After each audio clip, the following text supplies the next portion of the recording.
Pronto, já está gravando já? Já. Bom, Tânia Veiga, obrigado aí pelo convite. Minha amiga Marlene aí nos bastidores. A próxima vez aí eu gostaria de voltar aí com vocês presencialmente, que é bem melhor, né? Aqui eu só estou vendo você, as pessoas aí eu não estou conseguindo ver, e o calor humano é muito melhor aí do que os bytes que a gente está vendo aí na. Mas eu preparei um pequeno roteiro aqui, né, sobre conjuntura, que é o que a gente mais faz aí na internet. E você me avisa aí quando faltar uns 10 minutinhos, mas eu quero abrir a minha fala de hoje rendendo homenagem a 4 operários enforcados em 1886 em Chicago, após a greve que eles fizeram lá naquele país que era, no século XIX, né, um dos motores aí do capitalismo mundial. E Albert, August, Adolf e George. O quinto, que seria enforcado, acabou se suicidando na prisão, não porque era um covarde, mas ele deixou por escrito: eu me recuso a aceitar ser executado pelo esse Estado burguês. Né? Eles eram revolucionários para a época. E vivemos um momento, segundo a teoria de Guy Stende, né, que teorizou desde 2011 sobre o chamado precariado, né, que é o proletariado levado às últimas consequências de um trabalho precário. No Brasil, um colega sociólogo e amigo meu, professor da USP, Rui Braga, também falou sobre isso. Então, é um momento onde os trabalhadores perdem direito e vivem, de fato, cada vez mais em situação de penúria, apesar do governo do presidente Lula, em sua terceira gestão, o último ano de mandato, até o final de dezembro do ano passado, já ter criado 7 milhões de empregos. Eles são empregos, ainda que com carteira registrada, porque senão não havia esse número oficial, eles são empregos na faixa entre um salário mínimo e 2 a 3 no máximo, mas eles são salários de setor de serviços, né? E, ao mesmo tempo, com pequenas quantidades de direitos, digamos assim. Né? Então, a situação não é boa para o proletariado brasileiro e para os trabalhadores de modo geral. Né? Aquele interregno do golpe da presidente Dilma de 2 anos do Temer e 4 anos seguidos de fascismo do Bolsonaro, aqueles 6 anos tiraram direitos e retrocederam o Brasil assim de forma exponencial. Mas o meu foco aqui não é a conjuntura nacional, mas, volto a dizer, debati isso hoje durante 1h20 no Diário do Centro do Mundo, na TV, hoje pela manhã, no café da manhã lá no DCM, que não há como separar a política nacional da política internacional. Né? Então, o que se passa no mundo reflete no Brasil, o que passa no Brasil reflete no mundo, especialmente na América do Sul.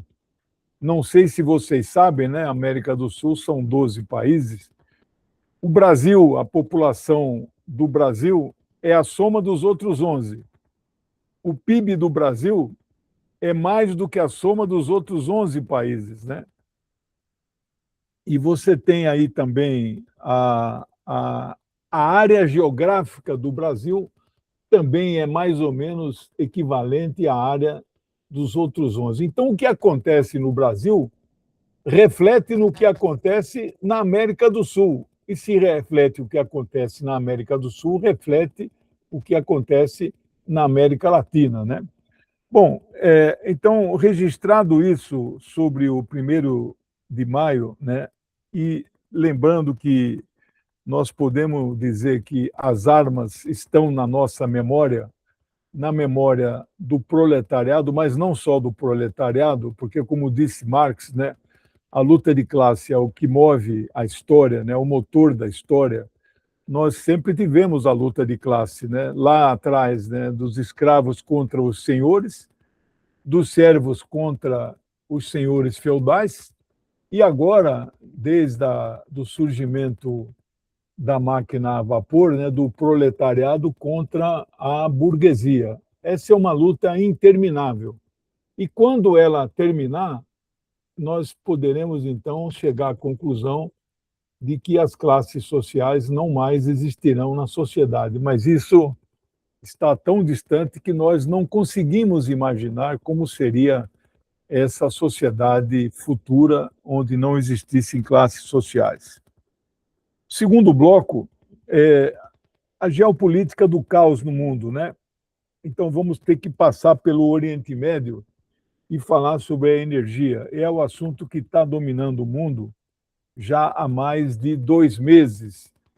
Aliás, completada exatamente hoje, 28 de fevereiro, 3 da madrugada, Donald Trump, atendendo às exigências do lobby sionista internacional, ou leia-se Israel, atacou impunemente 24 das 31 províncias da República Islâmica do Irã. Eu tive no Irã agora há pouco tempo, aliás, segunda-feira, agora embarco para a China, com uma delegação de 100 pessoas, né? E isso aí vai ser uma viagem fantástica de 15 dias.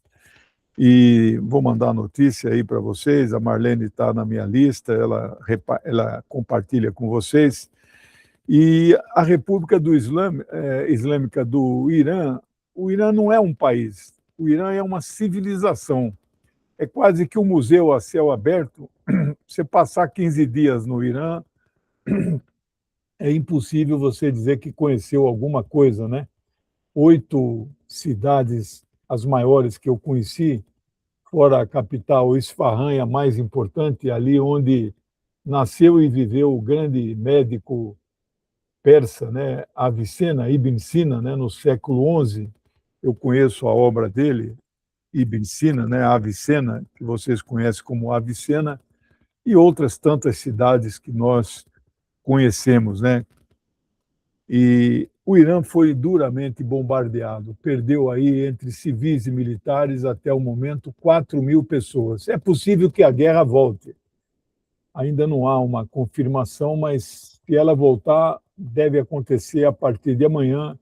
Não vai ser uma guerra total, vai ser guerras, estão dizendo que vai ser guerras pontuais, que eles chamam de cirúrgicas, e vão tentar destruir algumas estruturas energéticas do Irã. Não tenho certeza se vai acontecer, aliás, a gente não tem certeza de nada.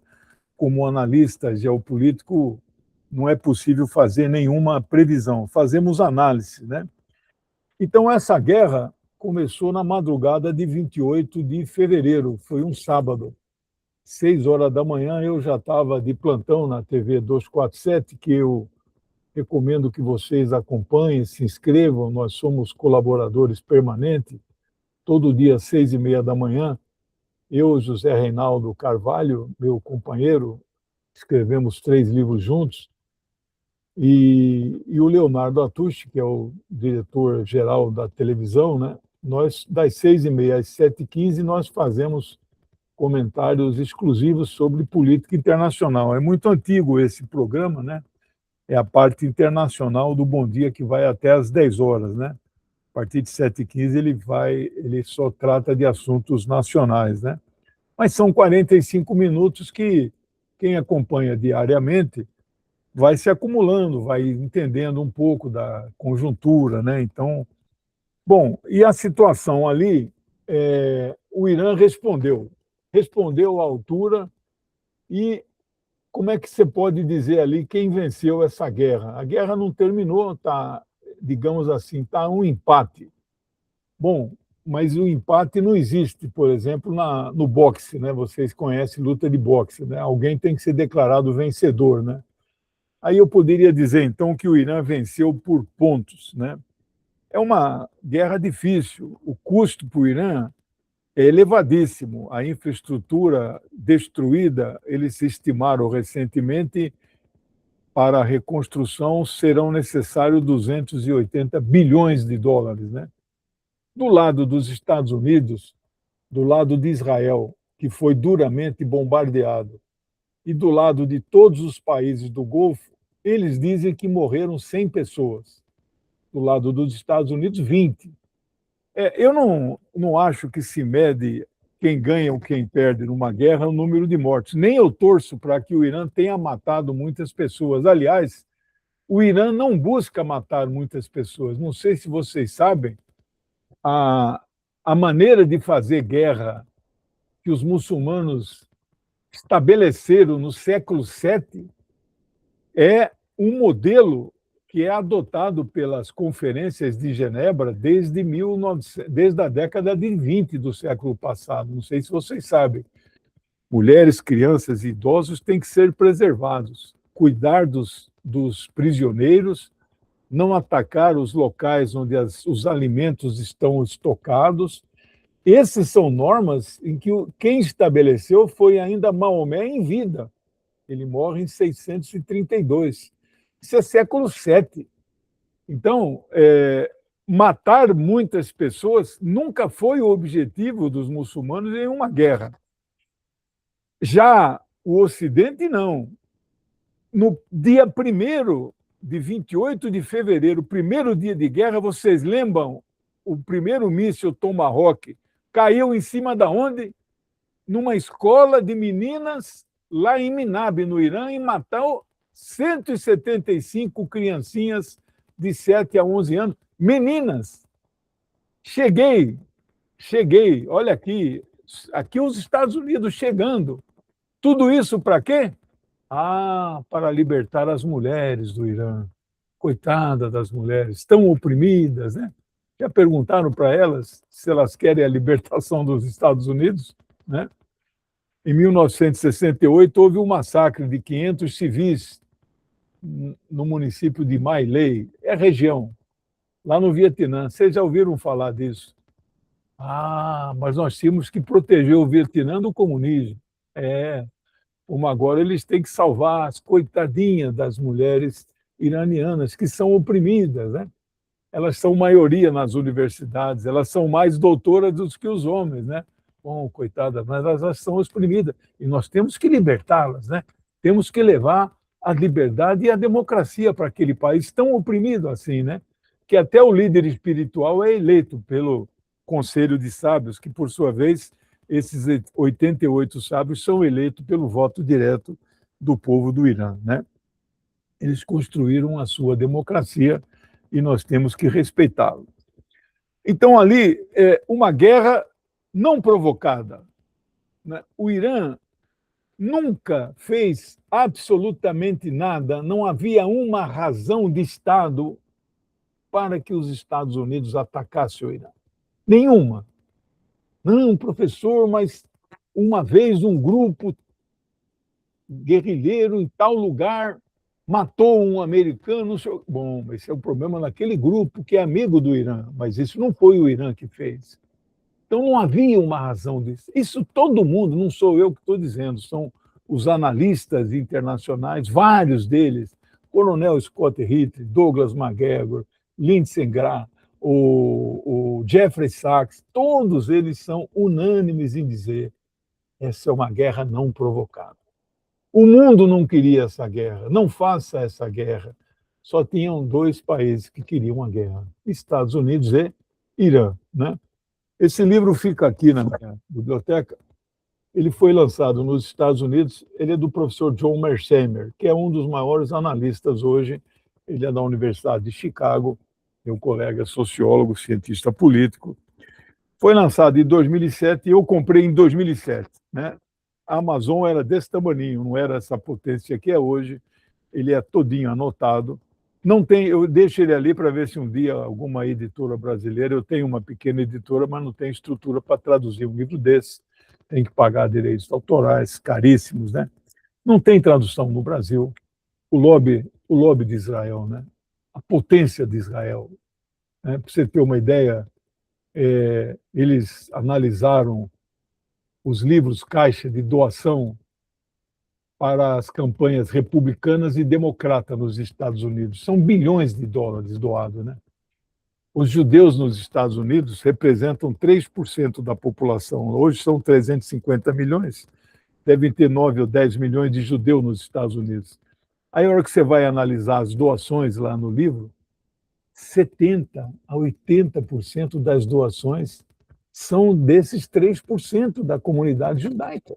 Então, você veja o poder desses caras, né, na indústria cinematográfica, né, no setor de comércio, no setor de serviços e etc. Né? Então, o lobby judaico é fortíssimo. Os Estados Unidos, junto com a Inglaterra, pertence àquilo que nós chamamos de país sionista cristão. Sionismo cristão é muito forte. Não vou poder divagar sobre isso. O único livro que eu consegui publicar de autor estrangeiro, que eu traduzi, está na minha editora, que chama Editora A Parte. Você pode entrar no Google, é A Parte com 2 P's.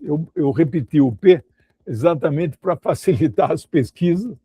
É um livrinho de 200 páginas com 350 notas de rodapé. Para você ter uma ideia da densidade, chama Sionismo Cristão. É de um autor inglês.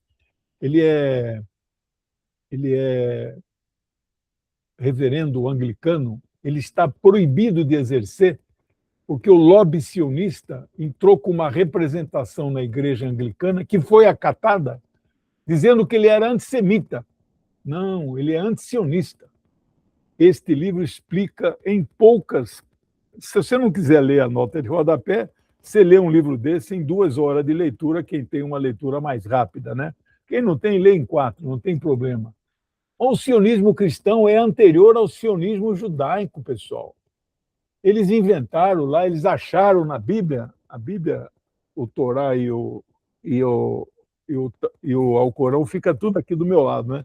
Eu tenho que estudar essas 3 religiões assim, que eu domino razoavelmente, porque para entender aquele negócio, não que aquilo lá seja um conflito religioso, hein? Entendam bem, não é político, mas tem componentes religiosos que você tem que entender, que você tem que dominar, né?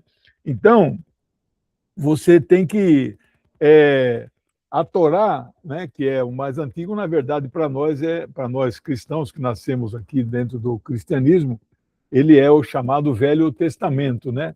E a religião muçulmana é chamada assim, eles encerram o chamado ciclo profético, né? Então, quer dizer, eu não tenho nenhuma religião, eu estudei muitas religiões, como os sociólogos, os pais fundadores da nossa ciência, né, Durkheim, Weber e Marx, eles estudaram religiões como um fenômeno, como um fato social, né? Então, eu estudei, pesquisei pelo menos 21 tipos de religiões diferentes, cheguei a dar curso e tal. Porque você tem que entender isso, aquilo lá, naquele Oriente Médio, o componente religioso é de fato forte, né? Mas os sionistas judaicos, os líderes deles, eles eram ateus, a maioria. Theodor Herzl era ateu, mas ele sabia que tinha que usar argumentos religiosos para atrair, para forçar a migração judaica para a Palestina. O fundador de Israel, David Ben-Gurion, aliás, agora 15 de maio, né, vai fazer 78 anos, exatamente. É de 48 mais 78 anos. Ben-Gurion disse certa vez: se eu pudesse salvar todas as crianças judias da Europa, enviando-os para a América, ou se eu pudesse salvar só metade das crianças judias, mandando-as para a Palestina, eu salvaria só metade delas. Deixaria a outra metade morrer. O que você espera de um líder, de um povo que dá uma declaração dessa? Então, você veja como é a questão sionista. Mas eles são do final do século XIX, e o sionismo cristão é de meados do século XIX. Né? Então, eles acharam, né, na Bíblia certas passagens num exercício aí cuja conclusão é mais ou menos assim: quanto mais judeus estiverem na Palestina histórica, que não tinha o nome de Israel ainda, não existia, né? Mais são os sinais de que a volta do Messias está próxima. Bom, então vamos ajudar os judeus a voltar para a Palestina. E aí começavam esses movimentos cristãos de ajudar a imigração. Isso antes do sionismo político judaico. Bom, então, essa é a situação lá. Bom, a situação política lá, mesmo estando em um cessar-fogo, Israel resolveu tomar um pedaço do Líbano nessa crise toda. Eu estou centrando o fogo ali, porque ali é hoje o centro do mundo. Islamabad, Beirute, Tel Aviv, ali é o centro do mundo. Não adianta ficar falando de Ursula von der Leyen da Europa. Ela perdeu o papel completamente, não se fala mais da União Europeia. Então é lá que tem que falar, né? Vocês querem que eu comente a influência aqui na América Latina, vamos ver, Brasil, etc. Até o BRICS está fora de conjuntura, vai ter uma nova cúpula do BRICS agora na Índia, e a gente não sabe nem a data, não decorei nem a data ainda, vai ser lá em, não sei se vai ser em Bombaim, não sei se vai ser em Nova Delhi, né? Bom, Israel entrou no Líbano 10 quilômetros, o plano era entrar 30 quilômetros, não conseguiu, está tendo resistência à luta armada ali, os guerrilheiros do Hezbollah, os guerrilheiros do Partido Comunista Libanês, os guerrilheiros do Grupo Amal e outros grupos menores estão dando resistência. Ontem foi o recorde, 50 tanques mais modernos do mundo, chamado Merkava, seis tripulantes ali dentro, os caras têm banheiro lá dentro do tanque, ar-condicionado, tudo laser lá dentro, moderníssimo. O mercado custa 50 milhões de dólares. 50 foram destruídos ontem. Antigamente chamava bazuca, aquele que ficava aqui, não é mais bazuca. É uma arma que na ponta vai um pequeno míssil que dispara e explode tanque inteiro. Você já imaginou uma resistência guerrilheira explodir 50 tanques no mesmo dia? Então, 3 divisões blindadas de tanques, né, tentam entrar no Líbano 30 quilômetros. Por que 30? 30 é onde fica o rio Litani, que vai da fronteira da Síria até o mar Mediterrâneo. 30, a largura da fronteira da Síria até o Mediterrâneo, e isso aqui é o que eles chamam de Israel, é isso aqui, é Palestina, né? Aqui é o Líbano, aqui em cima, né? Então, para eles entrarem aqui, eles queriam entrar até o rio Litani, 30 quilômetros. Eles entraram só 10, porque não conseguem andar mais, né? Pessoal, por que essa região aqui é importante? Ó?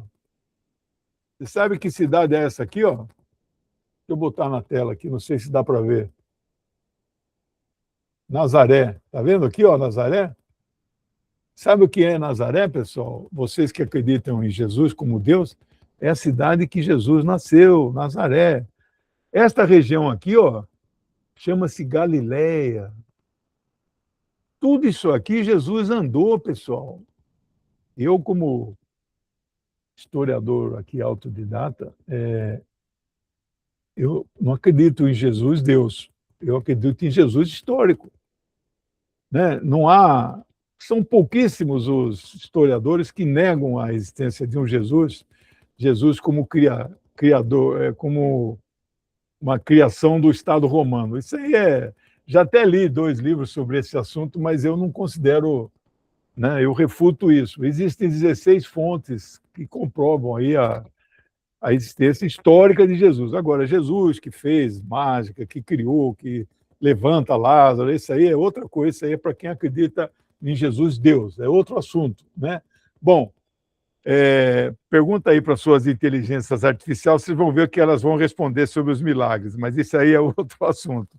Então, é uma região densamente povoada por cristãos, aqui no sul do Líbano, aqui em cima, 300 mil aqui em cima, né? E a maioria deles são cristãos. Eles foram deslocados 55 vilarejos, Israel destrói a casa, passa o trator, aquele trator que faz terraplanagem, e vira um terreno baldio. Já foi feita a denúncia, o Google está tirando o nome do vilarejo. Se você procura lá, eu tenho o nome das 4 cidades aqui, agora não vou perder tempo para achar, mas acredita no que eu estou falando. Tem algumas cidades que você joga no Google Maps e ele fala assim, não existe. Eles desapareceram das cidades do Google Maps, sumiram. Então o cara volta para a casa dele, não tem mais casa. E o vilarejo sumiu. Então, veja só a barbaridade. Isso é mais do que crime, é um crime contra a civilização, né? Então, e aí o que aconteceu? Aí o pessoal fala assim, o cessar-fogo está sendo violado no Líbano. Lê do engano, meu amigo. Nunca mais vai ter cessar-fogo ali. Você veja como os jornalistas, essa turma toda, né? Tudo a mentalidade, o cara já sai, como diz o Inácio Ramoneira, do Le Monde, jornalista de mercado, né? O cara já sai, né, com a cabeça para o mercado, ele já é neoliberal, né? Mas como assim, professor? Ele já fala, ele é contratado pelo editor, não precisa o editor falar, olha, quando você falar palestino, você fala terrorista do lado, viu? Não precisa o editor pedir para ele como escrever, ele já sai da faculdade escrevendo matéria de acordo com o dono do jornal, entendeu? Ele não tem consciência crítica, né? Então, ali, Israel criou o que eles chamam, quando, por exemplo, Israel ataca um conjunto de casas, o jornalista escreve reduto do Hezbollah. Não, meu amigo, ali era uma vila de famílias, de trabalhadores, que pode ser que tinha uma casa que morava um membro da resistência, né? Um edifício no Líbano lá que tinham 10, 20 apartamentos, foi destruído inteirinho para matar um guerrilheiro que morava lá.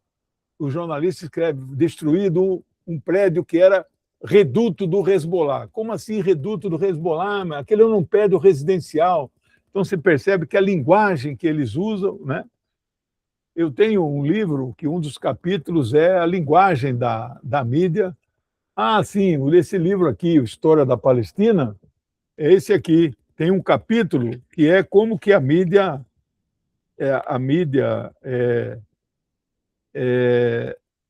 Israel e a mídia internacional, exatamente como que a mídia trata a linguagem da mídia quando diz respeito à questão palestina, né? Bom, o segundo, terceiro bloco aqui, né, para a gente já ir adiantando também, né? A questão da ordem internacional alternativa. Bom, professor, você está descrevendo um cenário que o império é muito forte, ele é poderoso, ele ataca o Irã, mas não destrói o Irã, mas ataca. Agora está no cessar-fogo, as conversas não estão caminhando. O Estreito de Hormuz está fechado? Não, não está fechado, professor. Você tem que falar de forma precisa que fechamento é esse. É um fechamento seletivo. Quem é que passa e quem é que não passa? Passa os países amigos do Irã. Passa a Rússia, passa a China, passa o Paquistão, né? Os países exterminados estão, né, ali. E quem não passa? Os países do Golfo não estão escoando o seu petróleo, que ali, então, passa 20% do petróleo do mundo.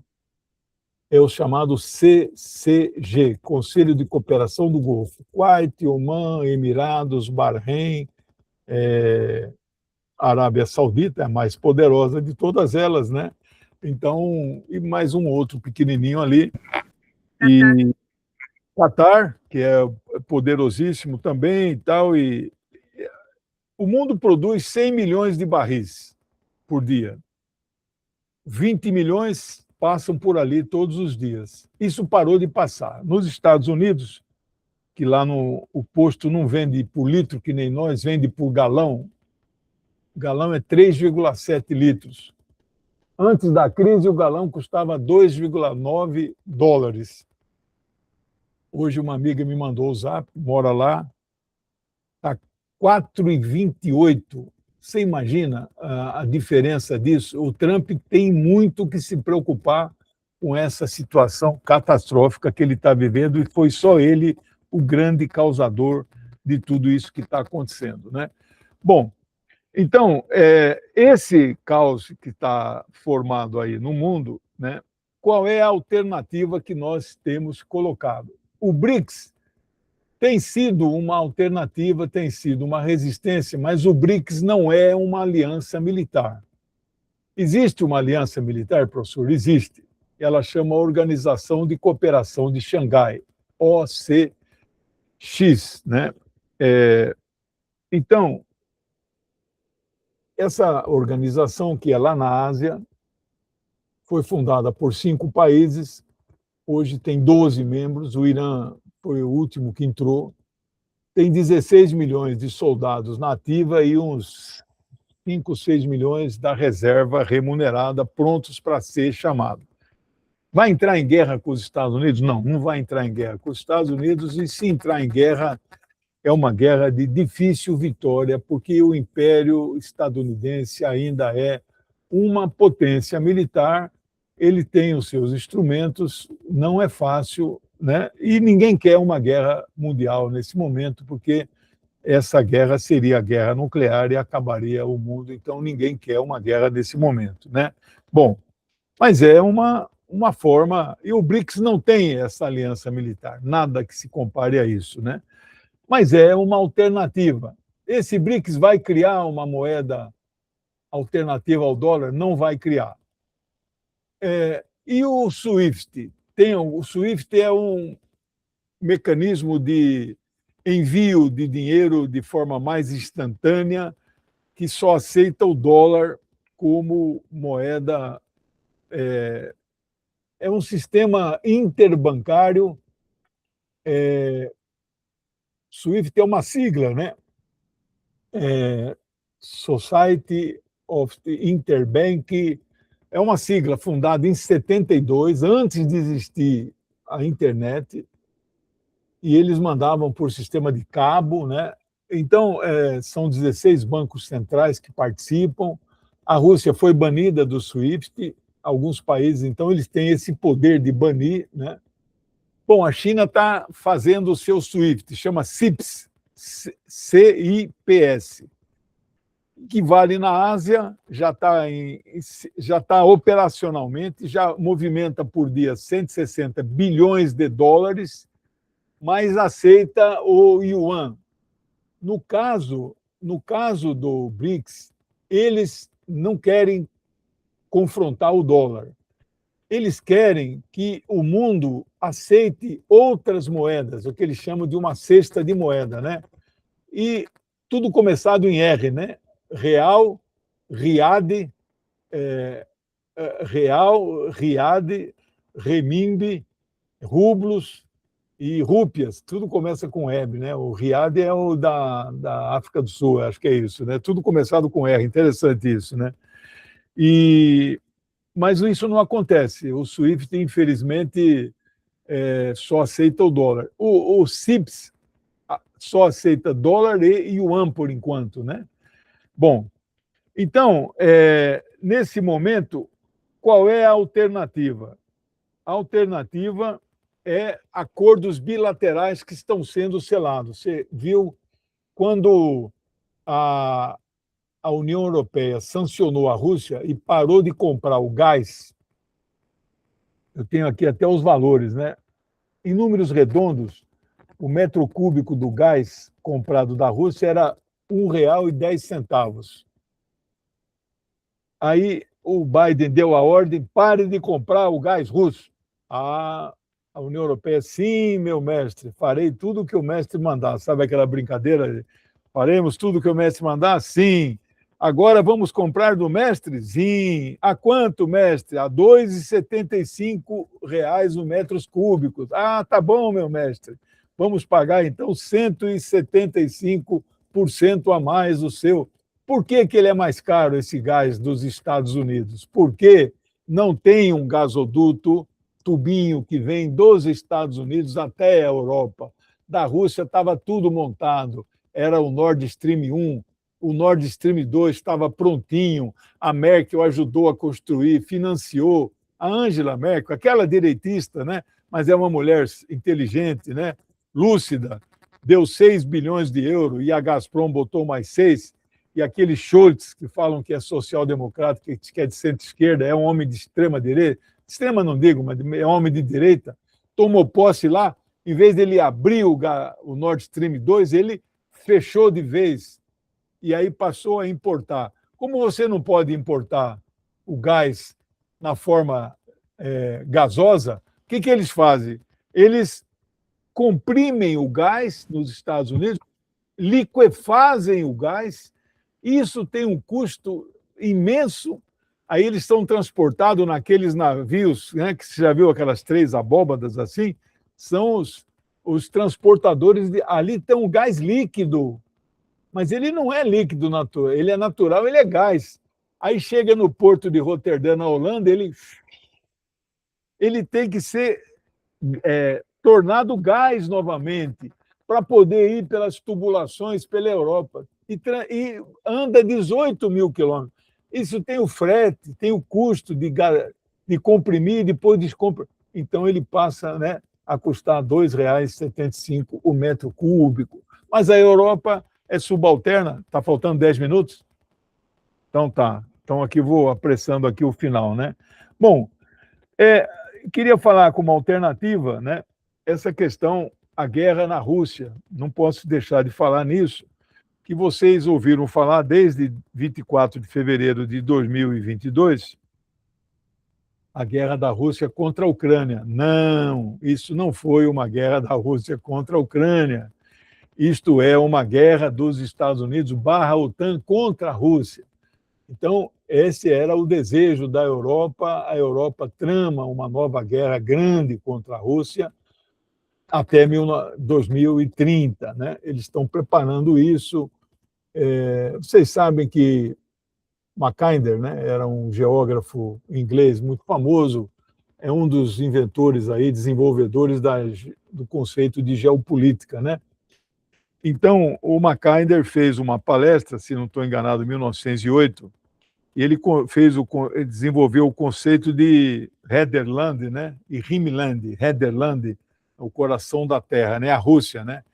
E ele falou que se o dia a Rússia se unir à Alemanha, eles governarão o mundo, né? Você pode prestar atenção que esses dois países nunca tiveram no mesmo lado em nenhuma das guerras, né? Então, na Primeira Guerra, era França e Inglaterra contra os impérios, né? Austro-húngaro, otomano, né?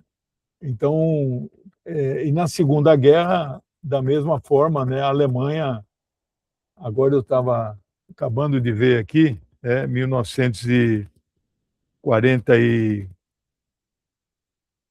estava ouvindo agora uma canção russa chamada Guerra Sagrada, não sei se vocês já ouviram, mas ela foi composta em 41, quando a Alemanha nazista começou a invadir a Rússia, né? Julho de 41, né?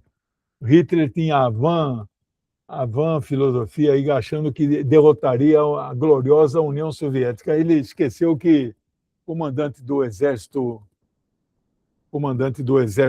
Vermelho, né, esse cara aqui, vocês dá para ver aqui, é o Marechal Grigori Zhukov, né, comandante do Exército Vermelho, e aí morreram 25 milhões de soviéticos, né, não eram só russos, né, e a ministra das Relações Exteriores da União Europeia, Kaja Kallas, que nunca estudou história na vida, falou assim: puxa, eu não sei bem o papel que a União Soviética teve na Segunda Guerra Mundial. Eu falei: puxa, dá vontade de dar uns tapas assim, né? Vai estudar história, moça, você não sabe? Morreram 25 milhões de soviéticos. Quantos dias a França resistiu à invasão nazista? Quantos dias a Dinamarca? Quantos dias a Bélgica? Esses 3, 4 dias os caras caíram. Eu fui lá no lago Eu visitei a Rússia no passado, no mesmo mês de maio que vou para a China, eu fui para a Rússia, passei 15 dias lá. É impressionante o patriotismo da Rússia. Eu fui ano passado para comemorar os 80 anos da vitória, 9 de maio. É a rendição nazista, né? Você sabe, pessoal, a Europa não comemora o 9 de maio. Não comemoram a vitória contra o nazismo. Você sabe o que eles comemoram? O 6 de junho. Do que é 6 de junho, professor? 1944. É o dia D. Dia D, é o desembarque na Normandia. Ah, esse é o dia importante. O dia da rendição nazista não é importante. Não, não comemoram. Este senhor aqui falou uma frase que eu nunca esqueço. Nós livramos a Europa do fascismo e eles nunca nos perdoarão por causa disso. É verdade, porque o nazismo e o fascismo estão impregnados nas entranhas da Europa, né? Então, o Putin demorou 8 anos para reagir. Estavam matando russos ali no Donbas, né? Os acordos de Minsk que não valeram para nada, né? Aqueles fascistas que derrubaram, né, o regime, o governo democrático da Ucrânia, que era amigo da Rússia. Não tem como você não ser amigo da Rússia. Eles são primos, eles são eslavos, né? E aí eles derrubaram o governo, né? E aí colocaram um regime fascista lá, que depois entrou o Zelensky nos últimos anos, e estavam matando russos, só vivem russos ali na região do Donbas. E o Putin, olha, foi complacente e tolerante, chegaram a morrer 30 mil ali. Aí ele decidiu, então, não, agora basta, e vamos, então... Ele nunca declarou guerra à Ucrânia, porque eles são irmãos eslavos, né? Ali é uma guerra especial, por isso ele chamou de operações militares especiais. Professor, mas por que ele não usa todo o seu poderio e esmaga a Ucrânia? Porque o objetivo não é fazer isso, não é destruir a Ucrânia, não é matar, dizimar os ucranianos. Por isso que é uma guerra que já dura mais de 4 anos. Mas ali ele vai resistindo e já ganhou a guerra. Não tem paz por quê? Porque a União Europeia não quer que a guerra acabe. Ela quer que a Ucrânia seja dizimada, que a Ucrânia seja... Acabou agora de destravar um empréstimo de 80 bilhões de dólares, porque a Ucrânia não é mais um Estado funcional, né? Ela só funciona com ajuda externa, porque não tem mais orçamento. Conclusões, e aí o papel do Brasil nessa encruzilhada multipolar, e aí entra o desafio doméstico, o desafio na América Latina. Nós vamos ter algumas eleições aqui, né, que nós temos que prestar muita atenção. Aqui no Brasil, a eleição, né, vocês sabem, não vou fazer aqui propaganda, né, eleitoral, evidentemente, mas vocês vão ter que fazer uma escolha, né? E nós não sabemos se o candidato do fascismo vai resistir vai manter a candidatura, pode ser que retire, porque o candidato do fascismo é o que tem o maior telhado de vidro desde 1989, né? Ele vai ter muita dificuldade de explicar o enriquecimento fabuloso, a mansão de 6 milhões de dólares, como que ele comprou em 4 anos 54 imóveis com dinheiro vivo, tudo isso ele vai ter muita... Então eu não estou apostando que ele vai até o final, né? E aí sobra o quê, né? Sobra o Caiado. Não sei se vocês conhecem a história do Brasil. Em 1950 tinham 4 candidaturas. A candidatura do PSD, do Juscelino, era Cristiano Machado, né? Ele foi abandonado pelo partido dele. Aí surgiu na política brasileira o termo cristianizado, né? O Caiado vai ser cristianizado. Cristianizado é abandonado pelo partido. O Cristiano Machado teve 1 milhão de votos, Getúlio foi eleito com 50 milhões de votos, né? O próprio PSD apoiou por baixo do pano Getúlio Vargas. Não sei se vocês conhecem aquela marchinha na época, né? Bota o retrato do velho, bota no mesmo lugar o sorriso do velhinho, faz a gente trabalhar. Então, o Getúlio Vargas, que aí naquele segundo mandato dele, o primeiro foi longo, né? 15 anos e não teve nenhum voto, né? Teve aquelas fases de ditadura, teve a outra fase que foi eleito pela Constituinte, enfim, teve Mas a segunda fase criou a Petrobras, né? O Getúlio criou o salário mínimo, criou o Conselho Nacional do Petróleo, o Getúlio é tudo isso, né? Mas aí, então... Bom, pessoal, essas são as contradições do mundo, nós vamos ter que fazer uma grande escolha.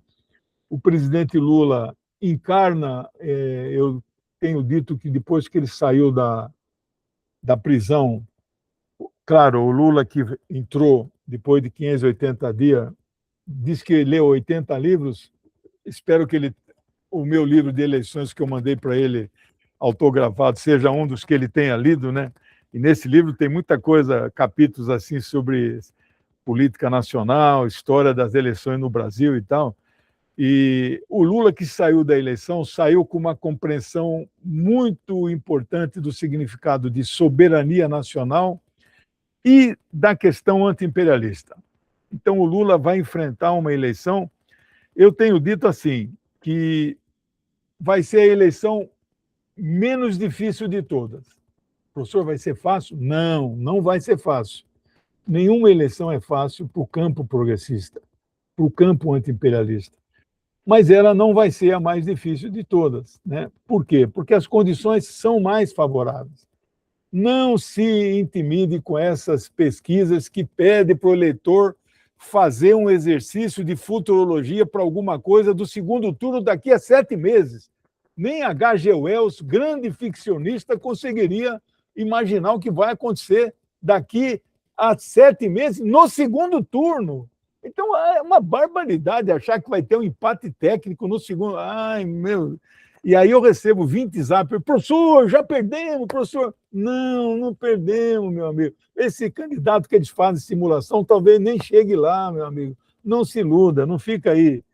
E é isso, então, pessoal. Nós vamos ter uma eleição polarizada, evidentemente, entre as forças do progresso que lutam contra o imperialismo no mundo e as forças que são vassalas, que aceitam o imperialismo, que querem que o Brasil seja subserviente. E vai vencer, evidentemente, a democracia e as forças anti-imperialistas. Não tenho dúvida, o Trump não vai ter nem como tentar interferir aqui. É isso, acho que passei um pouco, né? Foi perfeito, professor. Passou 2 minutos. Obrigado.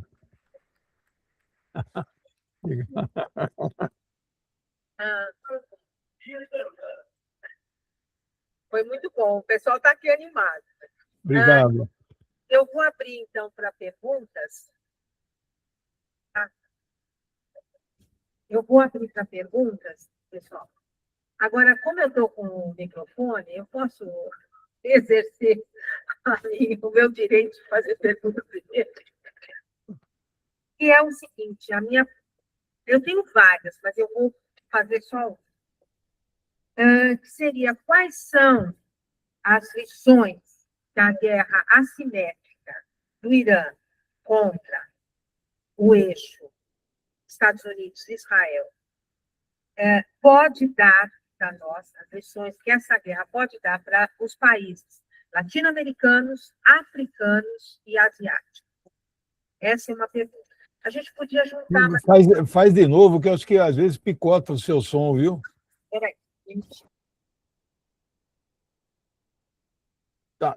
Agora eu não ouvi nada, está mudo de vez. Quais são as lições da guerra assimétrica? Talvez...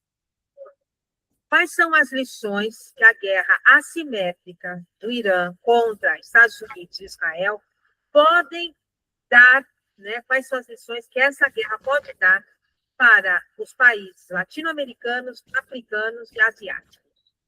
Tá?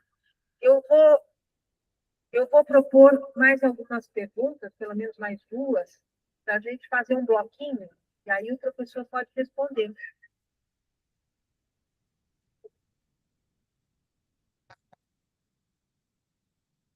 É melhor. É melhor. Deixa eu falar, professor. Tá. Alô? Minha pergunta é sobre o Estreito de Malaca. Você acha que o Trump vai intervir lá no Estreito de Malaca, entre a Malásia e Singapura, e aquele estreito que tem lá que envolve 20% a 40% do mercado mundial, que vai afetar a China? Marlene quer fazer perguntas.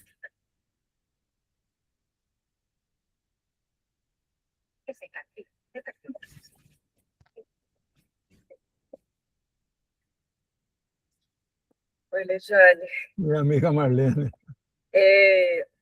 Uma pergunta mais longa. As outras são pontuações que eu gostaria que você explorasse, né? Tem aparecido bastante nos programas da TV 247, DCM e outros que você participa.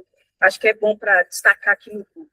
A primeira é o seguinte: você acredita que o fortalecimento dos laços militares entre Rússia e Irã é uma aliança de longo prazo ou apenas uma articulação tática que durará apenas enquanto o inimigo comum, né, em linhas gerais, Estados Unidos, Europa também, de alguma forma, por prioridade? E gostaria, ao lado dessa pergunta, que você delineasse os elementos políticos e econômicos que estão envolvidos para além desses conflitos, incluindo a China.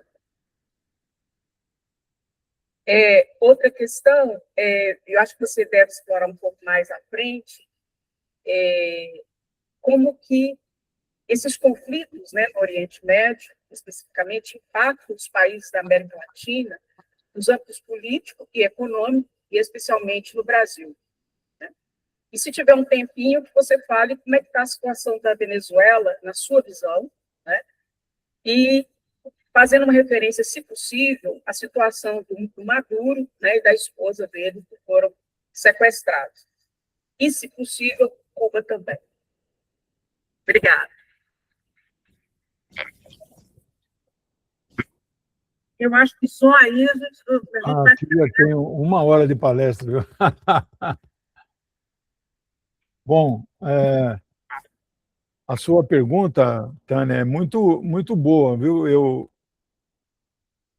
Que lições, né? É o que eu falei várias vezes em vários programas, né? A primeira inevitável lição que eles nos ensinam, nos deram, é que vale a pena lutar. Mesmo com as perdas, vale a pena lutar. Então, lutem vocês pelos seus interesses, pelos seus valores, pelos seus princípios. Os valores e os princípios, alguns são os universais. E os que não são os universais, são os particulares e os nacionais, lutem por eles também, né? Então, o Irã entrou nessa guerra por valores universais, liberdade, soberania, né? Democracia, e alguns particulares, né? Então, eles estão preservando tudo isso e eles nos ensinam isso. Não tem preço, a luta vale a pena, né? Agora, o segundo, poderia listar muitos, mas o segundo é a solidariedade ao povo palestino. O Irã é o único país de todo o Oriente Médio. Se você olhar o Oriente Médio, ali tem 3 grandes povos, tirando esse enclave, é um enclave ali, chamado Israel, né? Onde se fala 80 línguas diferentes, e o hebraico é uma imposição oficial. Ali existem 3 grandes povos, o persa, o turco e o árabe. São 500 milhões de pessoas e o imperialismo plantou ali um enclave com 7 milhões de judeus sionistas, né, para defender o chamado mundo ocidental, né? Bom, e 500 milhões de muçulmanos. A Palestina não tem cristãos mais. Não tem cristão na Palestina, né? Cidade onde, país, digamos, a região onde Cristo nasceu, não tem mais cristãos, né? Então, só o Irã defende a Palestina, ninguém mais defende. Nenhum país árabe mais defende a Palestina. Dão dinheiro, a Arábia Saudita dá milhões de dólares lá para a autoridade palestina, mas não defende a Palestina. Então, a solidariedade ao povo da Palestina, só o Irã é que defende. 1 ou 2 anos atrás, o Xi Jinping, presidente de um país de 1 milhão de habitantes, disse a seguinte frase: não há causa no mundo mais importante do que a causa do povo palestino. Se eu ouvir isso da boca de um homem que representa 1,5 bilhão, falando para um povo que, entre os que moram lá e os que estão dispersos no mundo, não são mais do que 30 milhões, é impressionante, né? Então, o Irã defende a causa palestina. Por isso o Irã é odiado. O Irã nega Israel. Na imprensa iraniana, às vezes, eles não pronunciam Israel. Eles falam a entidade sionista. Israel sabe disso. É uma questão existencial.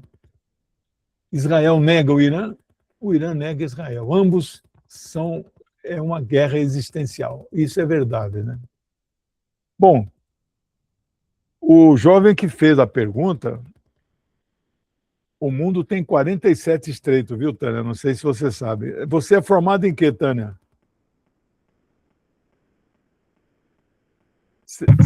Eu sou formada em História, mestre em História Você, e você, doutoranda em História. você é história, mas você entende de geografia também um pouco, né? Todo historiador entende, né? Eu sou também geógrafo aí, autodidata, né?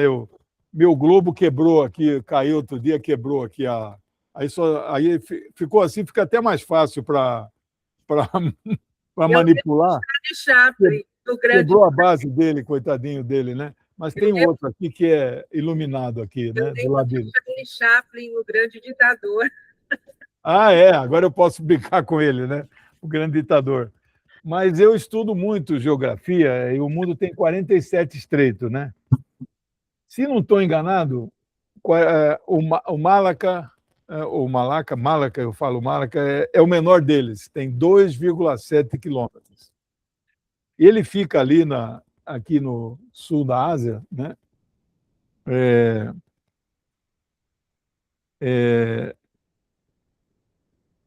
Não vai dar para ver muito bem aqui, ó. Para você entrar não, eu tenho que pôr aqui na câmera, não é? Aqui é Malásia e Singapura. Aqui é o Pacífico, né? Então, aqui é a Índia, né? Para você ir para a China está aqui, né? Para você ir para lá, você tem que passar no Estreito de Malaca, que é bem aqui, ó.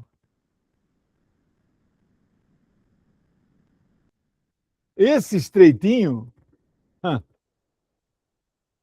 tem 2,7 quilômetros. Hormuz tem 32.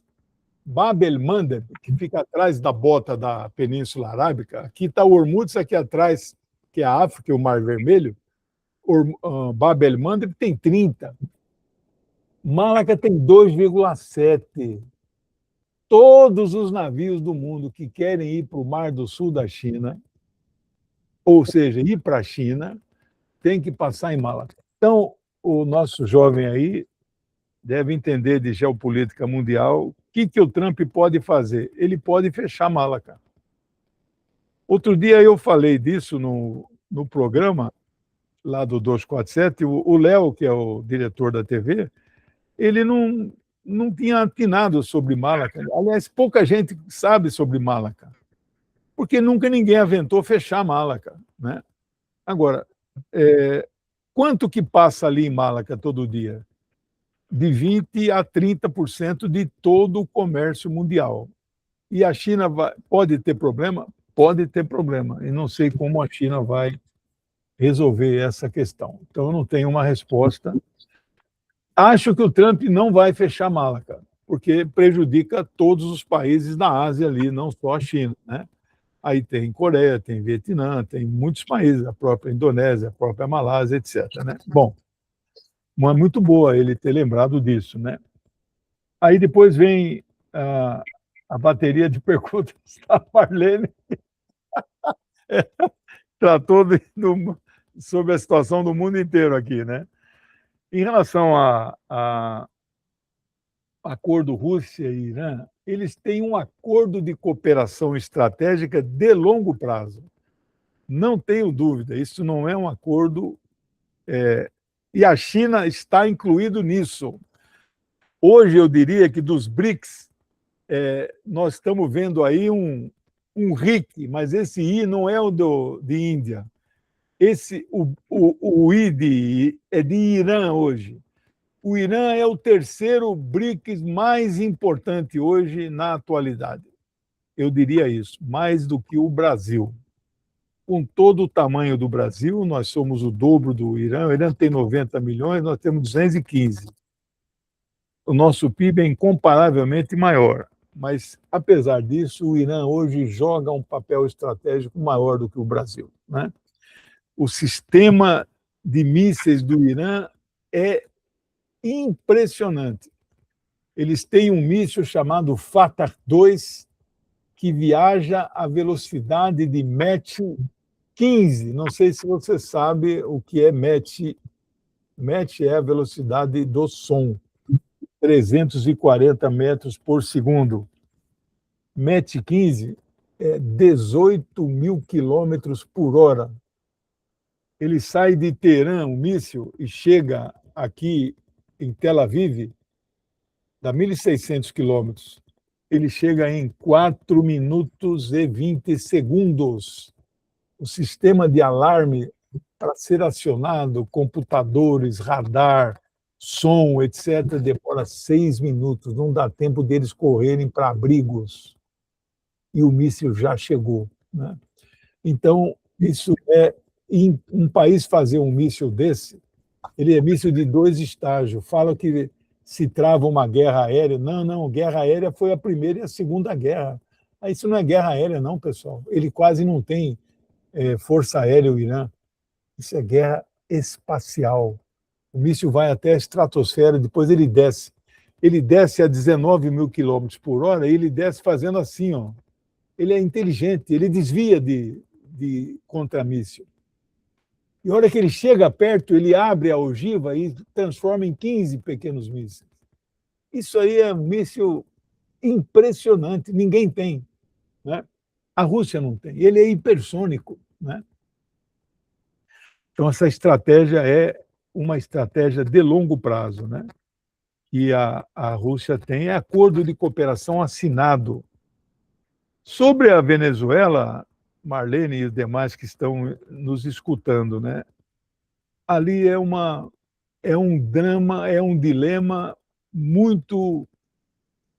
Eu não queria estar na pele da Delcy Rodrigues, né? Eles atingiram uma situação que era o sonho de todos os governos, desde Chávez, manter relações diplomáticas normais com os Estados Unidos, né? Com o imperialismo, digamos assim, né? Mas o imperialismo sequestrou o presidente do país. Você veja que mundo nós vivemos. Violou-se todas as regras do direito internacional, da soberania de um país, sequestraram seu presidente, levaram-no à sua revelia junto com a sua esposa e o encarceraram e o estão julgando segundo leis de um país, de uma potência imperialista. Isto é uma verdadeira aberração internacional. A ONU, impotente, nada pode fazer, né? Mas, e aí o que faz o Trump? Alivia a situação da exportação de petróleo, reconhece Delcy Rodrigues presidente, que é a substituta, né? Restabelece, reabre embaixada, suspende sanções contra o país. Olha que saia justíssima. Ela ter, então, que dialogar com o imperialismo que sequestrou o seu presidente. É uma situação dificílima. O que fazer nesse caso? Decretar ruptura? Decretar guerra contra os Estados Unidos? Eles têm todo o poder de embargar o petróleo, de sequestrar seus petroleiros, de impedir a exportação do petróleo. Então, é um paradoxo, é um dilema que acho que nem Freud conseguiria explicar uma situação dessa. Toda a cúpula bolivariana está preservada, a revolução está preservada, mas o presidente está sequestrado. Né? Então, é uma situação que eu jamais tinha visto na história internacional, eu acompanho, né? Então, essa é a situação. Maduro já foi apresentado perante o juiz, já teve uma primeira audiência, seus advogados internacionais, é um corpo de advogados aí caríssimos, né? O Trump está impedindo que o governo venezuelano pague, né? Mas eles vão ser pagos de uma maneira ou de outra. Existem custeios internacionais aí sendo levantados, mas eu temo que ele não será solto, né? Não há hoje correlação de forças no mundo que tire o Maduro de lá de dentro do império, né? Quer dizer, não sei se um outro governo, né? Não sei quem vai ganhar o governo, quem vai ser dos democratas que vai enfrentar. O candidato do Trump é o J.D. Vance, que é um fascistinha também. Então, o cara tem tatuado no peito dele o símbolo dos cruzados, né? Para você ter uma ideia, né? É difícil a situação. E finalmente Cuba, né? Cuba, o Trump sinalizou que tem vontade e que pretende invadir Cuba. Não sei se o fará, porque não é simples invadir Cuba. Por detrás de Cuba tem a Rússia e tem a China, né? Presenças fortes ali na ilha, e não estou dizendo contingentes militares, né? Mas presenças diplomáticas, consultores militares, né? Então, não acho simples. O mundo é solidário a Cuba. O fim do bloqueio, vocês veem as votações na ONU, 30 vezes seguida, dá lá 140 a favor do fim do bloqueio, dá lá uns 30 países que são covardes, não têm coragem, se abstêm, né? Mas que são contra o fim, dá 5, 6 votos, né? Pelas ilhas do Pacífico, né? Nauru, Palau, não vale nada, né? E Israel agora está dando Argentina e Estados Unidos, né? Então, Cuba tem muita solidariedade. Então, acho, não sei se é muito provável que isso aconteça, mas ele ameaça o tempo todo, né? Hoje, Cuba está vivendo a situação do colapso energético, né? Você viver racionado comida, eu tive em Cuba várias vezes, né? Eu via o racionamento, as tabelas, né? As carteiras, e conhecia a escola de medicina. Você vê, tem 500 estadunidenses fazendo medicina em Cuba. Tem 3 refeições ao dia, né? Não pagam nada na faculdade, saem de lá para atender pobres na periferia do Brooklyn, ali, Nova York, né? E Cuba resiste, né? Agora, se não tiver petróleo, viver à luz de vela, geladeira, não poder... Aí, quem é que sabe se Cuba vai resistir, né? Porque sanções é para isso, né? O povo se revolta contra o governo, que é inimigo dos Estados Unidos, aí põe um governo amigo, aí tudo volta ao normal, né? Esse que é o objetivo das sanções, né? Então, eles resistiram 64 anos, né? Na verdade, 66, desde 60, não é de 62, é 60. Agora, sem energia, então o México está tentando mandar, e às vezes o Trump ameaça, né? Mas quem está mandando o petróleo agora é a Rússia que está mandando. Vai mexer com o petroleiro russo agora? Vai aprender um petroleiro russo? Vamos ver se eles vão ter coragem, né? Então é o Putin que está mandando. E não é de graça. Cuba paga por isso, né? Então o Putin, pessoalmente, agora está mandando. Já é o segundo que está a caminho da... Porque Rússia... A China não pode mandar, a China não é produtora. A China produz 4 milhões e consome 14, ela importa 10 milhões. Agora, a Rússia, acho que não vai deixar. México também está exportando para lá, né? Vamos ver até onde vai, né? Bom, era isso as perguntas. Tem mais gente com pergunta? Eu tenho ainda mais uma pergunta da professora Lejane, que é o seguinte: a gente falou todos os países, esquecemos de falar do hegemon, né? Dos Estados Unidos. E os Estados Unidos estão numa decadência econômica e com um fosso social muito profundo, né? é um país que tem uma população em situação de rua imensa, precarização do trabalho, a população está, francamente, com problemas de pagar, chegar até o fim do mês, os salários são muito baixos, e nós temos, em compensação, super ricos, né? Então, e nós temos visto a quebra da institucionalidade americana pelo trumpismo, né? Agora, a Suprema Corte aceitou de novo uma mudança no zoneamento dos eleitores em vários estados americanos, né? Então, quais são as alternativas, depois dessas guerras, e o PIB americano está em praticamente 36 trilhões de dólares, né? A dívida pública, quer dizer, está em 36, 37 trilhões de dólares. O PIB, essa dívida ultrapassa muitas vezes bastante o PIB americano, muitos pontos, né, do 100% do PIB. Quais são, né, a seu ver, quais são as alternativas para a sociedade americana? Tem mais aqui mais uma pergunta. Só mais um momento. Tem qual?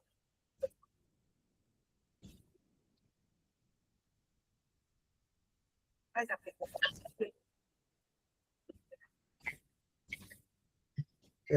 É na mesma linha. Boa noite, professor. Um prazer. Boa noite. É na mesma linha. Achei até que a poderia me contemplar. É isso, é a capacidade. Qual a capacidade de resistência do imperialismo na manutenção do Trump ainda nesse governo? Ele suporta terminar esse governo, dado todos esses elementos colocados aqui pela companheira Tânia? Tem mais uma pergunta.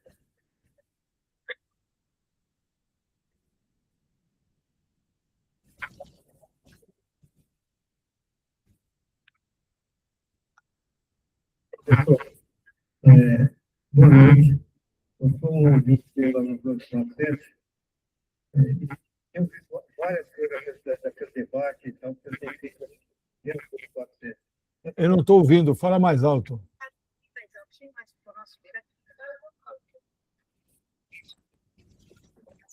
Piorou? Melhorou um pouco, vamos ver, fala. Falar direto.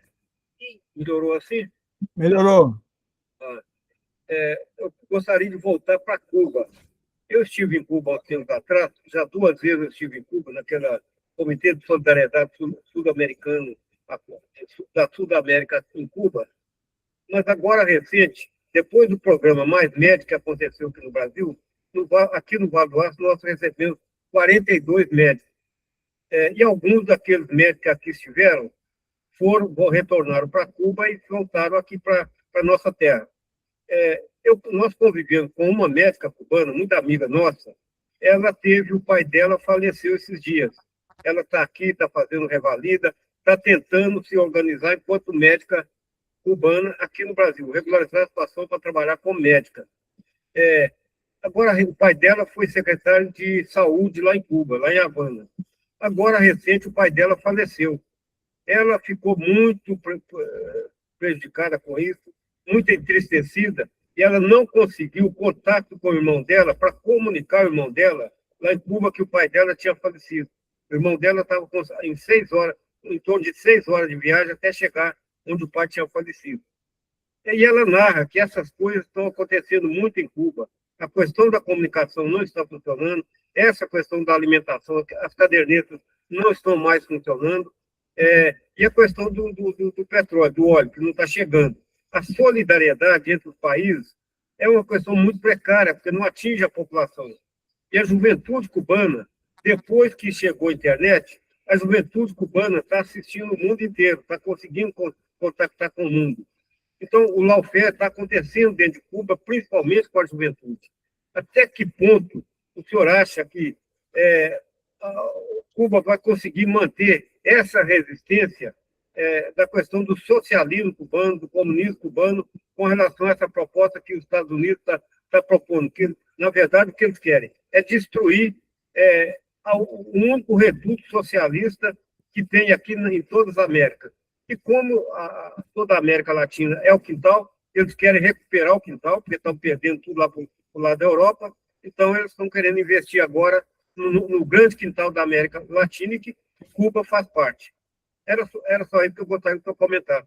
Muito obrigado, pessoal.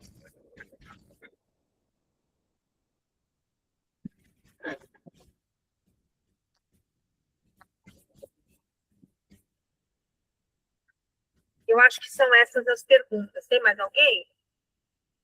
São essas mesmo. Tá. Essa última não é fácil, né? Porque é um exercício muito especulativo, né? Mas vamos lá. A crise interna nos Estados Unidos, eu tenho dados, ela é gravíssima, né? Porque ali você tem o aumento da desigualdade, o aumento da concentração de renda. Eu não tenho aqui números de cabeça, poderia preparar melhor aí se o tema fosse esse, mas é impressionante ali. E o Trump, os governos Trump se caracterizam pela isenção de impostos dos ricos e os impostos sobrecarregam a parte da classe média e os pobres. Essa é a característica, para concentrar mesmo riqueza na mão de poucos, né? Então, esse zoneamento eleitoral que você fala, né? Os Estados Unidos, o sistema deles lá é distrital puro, né? Ali não tem voto proporcional, que é o mais democrático que nós temos no Brasil e nos países mais democráticos do mundo, Noruega, esses países assim adotam, né?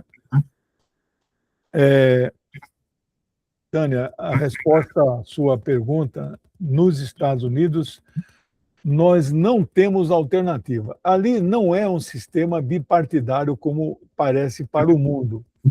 É um sistema multipartidário. Tem muitos partidos, inclusive o Partido Comunista dos Estados Unidos, com o qual eu tenho muitos contatos, né? Tenho amigos até no Comitê Central. Teve uma época que o partido lançou a Angela Davis, candidata a presidente, mas como que é o modelo lá? Ali não tem um Tribunal Superior Eleitoral. Ali são 50 leis estaduais. Você vai lançar o partido, vai lançar uma candidata, você tem que adotar para você registrar, para a Angela Davis aparecer na cédula nos 50 estados, ela tem que cumprir as exigências de 50 leis diferentes. Então, tem estado que exige 5% dos eleitores assinarem a petição que registra, não é só o partido. Tem estado que exige 1%, outro exige 7%. Então, é uma loucura. Então, é impossível. O partido conseguiu, se não estou enganado, só registrar em 6 estados. Naqueles 6 estados, o nome dela apareceu na cédula. Nos outros 44, não. Né? Olha, é um absurdo. Não é um sistema... E é um voto indireto. Não é democrático aquilo lá. Né? Tem muitas eleições onde quem vence no colégio não é quem teve maioria dos votos. Aliás, a gente que registra efemérides no programa lá no Bom Dia, vocês que acompanham sabem, né?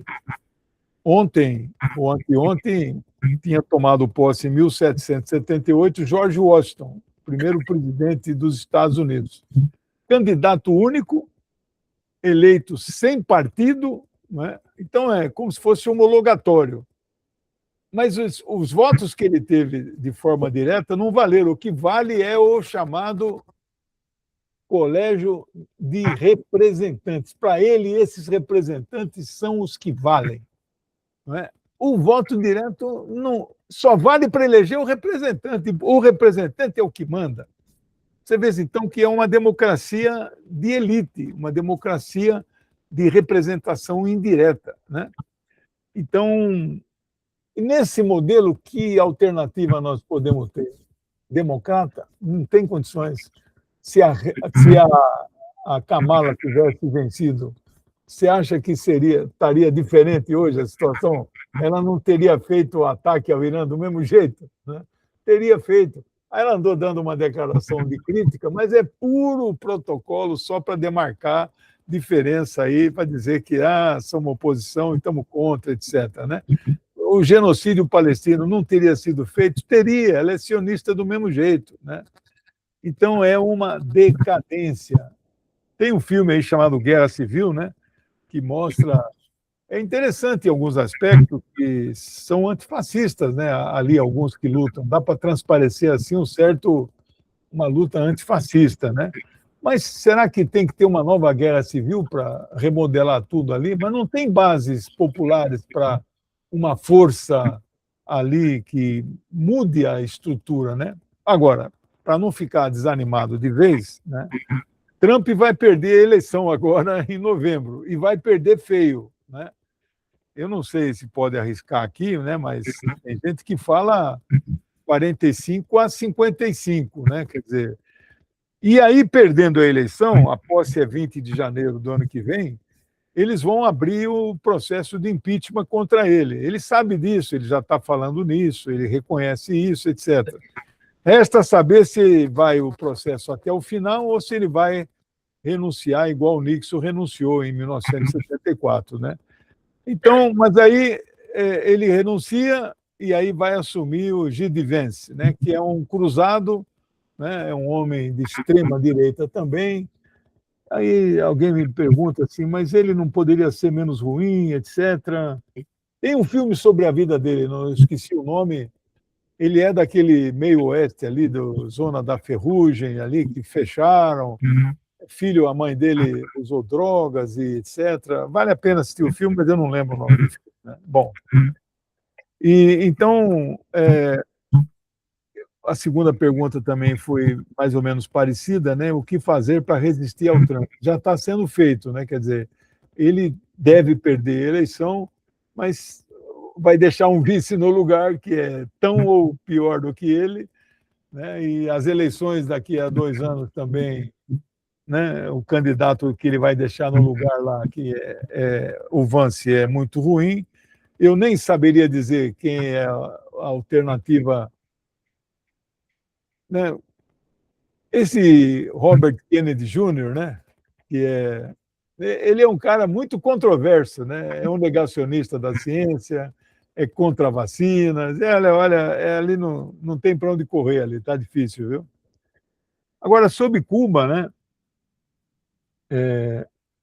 Como é que a gente pode prever se Cuba vai resistir ou não? Resistiu 64 anos, né? Por que eles odeiam Cuba? Cuba é desse tamanho, né? Pequenininha.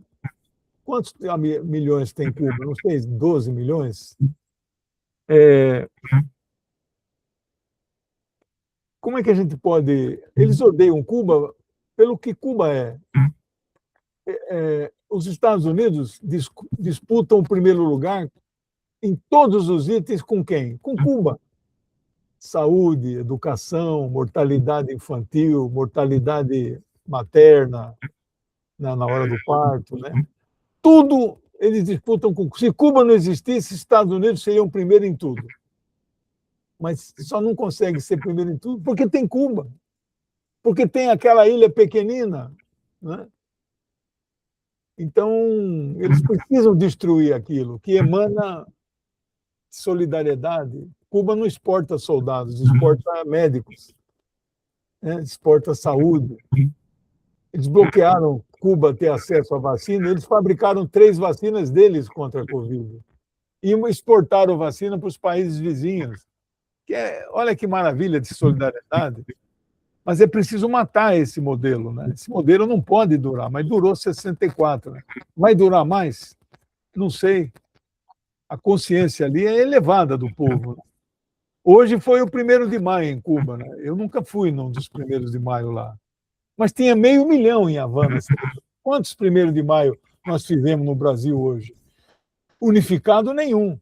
As centrais não unificaram. O presidente Lula acho que não jogou o peso para fazer um ato unificado, onde ele pudesse estar presente. O presidente Lula precisa articular mais, né? Há quem diga que ele precisava se licenciar do cargo aí umas 2 semanas e rodar o Brasil para fazer a campanha contra o escala 6x1 lá, né? Não sei, né? Não sei o que passa na cabeça dele, né? Sofremos uma derrota acho que foi no Senado, né? Para diminuir a pena de um bandido, né? É o bandido preferido da elite brasileira. Eles vão colocar na rua 50 mil criminosos, vocês sabem disso, né? Eles mudaram a lei penal brasileira, então assassinos condenados vão ser postos na rua. Traficantes, apenados, que iam ser libertados daqui a 10, 15 anos, vão ser colocados na rua antecipadamente. Não é para soltar um bandido, para diminuir a pena do bandido para 2 anos de 3 meses em regime fechado. Ele vai continuar em regime fechado. Eles vão colocar na rua 50 mil bandidos. Eu não chamo de bandido quem é acusado de crime, não. Antes de ser julgado, ninguém pode ser chamado de bandido. Mas esses 50 mil são condenados. Bandidos, criminosos, vão ser postos na rua. Sabiam disso, pessoal? Já são os cálculos. Os advogados já estão entrando com petições. Felizmente, eu acho que o Supremo vai derrubar essa aberração jurídica por 9-2, porque tem 2 lá que são a favor dessa aberração, né? Mas é isso, viu, pessoal? Obrigado aí por vocês terem me convidado. Eu estou sempre à disposição, mas na próxima eu quero ir aí presencialmente, hein? Quando voltar da China. Ah, já estou Obrigado, viu? Veloso, uma boa noite. Obrigado, um beijo. Dia 25 de maio já estou de volta ativa no meu canal, o canal da Geopolítica. 19 horas estou com live aí. Tchau, um beijo. Tchau, obrigada, professor. Tudo bom, obrigado, tchau.